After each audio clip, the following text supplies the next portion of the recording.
വാർത്താ സമ്മേളനത്തിൽ ഇത് അദ്ദേഹം ഇത്രയും പറഞ്ഞു കഴിഞ്ഞതിന് ശേഷം വാർത്താലേഖകർ ഉടനെ ചോദ്യങ്ങളിലേക്ക് കടക്കുന്ന സമയത്ത് അദ്ദേഹം എടുക്കുന്നൊരു സമീപനമുണ്ട്, ചോദ്യങ്ങൾ വേണ്ട. അപ്പോൾ സാധാരണഗതിയിൽ നമുക്ക് തോന്നാവുന്ന ഒരു അൺഡെമോക്രാറ്റിക് ആയിട്ടുള്ള ഒരു സംഭവമാണല്ലോ, ചോദ്യങ്ങൾ വന്നിട്ട് അതിനോട് മറുപടി പറയേണ്ട ഒരു നേതാവ്. പക്ഷേ അതിന് വളരെ വ്യക്തമായൊരു വിശദീകരണം അദ്ദേഹം നൽകുന്നുണ്ട്. ഇതിൽ നിന്ന് മാറിപ്പോകാൻ ഞാൻ അനുവദിക്കില്ല. രാഹുൽ പറയുന്ന ഒരു കാര്യമുണ്ട്, എത്ര തവണ വേണമെങ്കിലും 3 അല്ല 5 അല്ല 10 15 തവണ ഞാനിവിടെ വരാൻ തയ്യാറാണ് നിങ്ങൾക്ക് വേണ്ടി. നിങ്ങൾ പറയുന്നത് കേൾക്കാൻ, നിങ്ങൾക്ക് എന്തെങ്കിലും എന്നോട് പറയാനുണ്ടെങ്കിൽ നേരിട്ട് ബന്ധപ്പെടാം, ഞാൻ വരാൻ തയ്യാറാണ്. കാരണം ഇതെന്ന് പറയുന്നത് എന്നെ ഒരു സഹോദരനായി നിങ്ങൾ സ്വീകരിക്കും. നമുക്കിവിടെ ഏറ്റവും അധികം ആവശ്യമുള്ളത് സമാധാനമാണ്, മറ്റൊന്നുമല്ല. എല്ലാറ്റിനേക്കാളും മുകളിൽ സമാധാനമാണ് നമുക്ക് ആവശ്യം. അദ്ദേഹം മെയ്തേ ക്യാമ്പുകളിലും കുക്കി ക്യാമ്പുകളിലും ഒരുപോലെ സന്ദർശിച്ചു. അദ്ദേഹം ആളുകളെ കണ്ടു, അവരുടെ വിഷമങ്ങളും അവരുടെ പ്രയാസങ്ങളും ഒക്കെ നേരിട്ട് കേട്ടറിഞ്ഞു, മനസ്സിലാക്കി. അത് വെച്ചാണ് അദ്ദേഹം കാര്യങ്ങളെ അറിഞ്ഞത്. അല്ലാതെ ഒരു എന്താ പറയുക, ഒരു മുകളിൽ നിന്നുള്ള ഒരു നോട്ടമല്ലായിരുന്നു അത്. മാത്രമല്ല അതൊരു രാഷ്ട്രീയ സന്ദർശനമേ അല്ലായിരുന്നു. ഞാൻ അങ്ങനെയാണ് കാണുന്നത്. ഒരു രാഷ്ട്രീയത്തിൽ ഉപരിയായി അതിന് നൽകാൻ കഴിയുന്നൊരു സന്ദേശമുണ്ട്. അവരെ കേൾക്കുക, അവരോട് പറയുക, അവരിൽ നിന്ന് കാര്യങ്ങൾ മനസ്സിലാക്കുക. അത് അവരോടൊപ്പമുണ്ട്, ഞങ്ങളൊപ്പമുണ്ട്, ഞാനുണ്ട്, കോൺഗ്രസ് പാർട്ടി ഉണ്ട് എന്ന ഉറപ്പ് അവർക്ക് കൊടുക്കുക.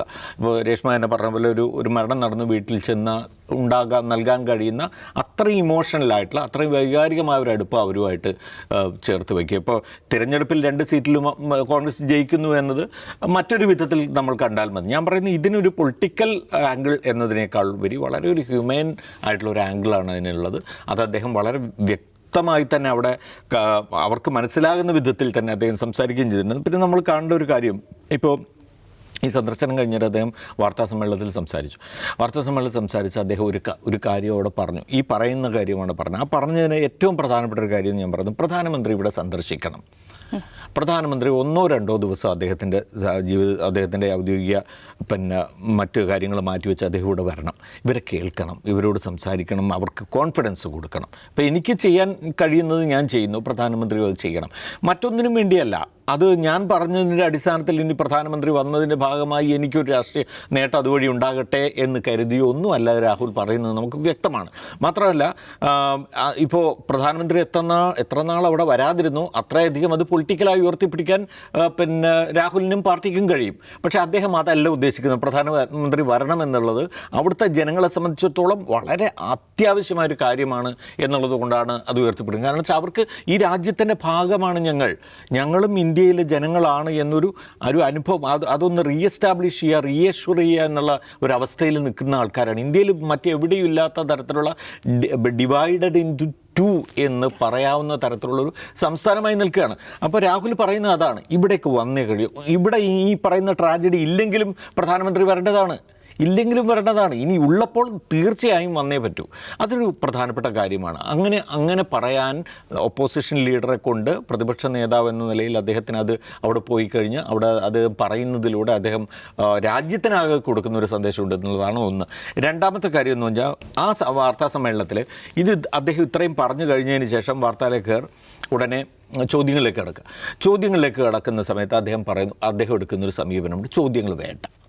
അപ്പോൾ സാധാരണഗതിയിൽ നമുക്ക് തോന്നാവുന്ന ഒരു അൺഡെമോക്രാറ്റിക് ആയിട്ടുള്ള ഒരു സംഭവമാണല്ലോ, ചോദ്യങ്ങൾ വന്നിട്ട് അതിനോട് മറുപടി പറയേണ്ട ഒരു നേതാവ്. പക്ഷേ അതിന് വളരെ വ്യക്തമായൊരു വിശദീകരണം അദ്ദേഹം നൽകുന്നുണ്ട്.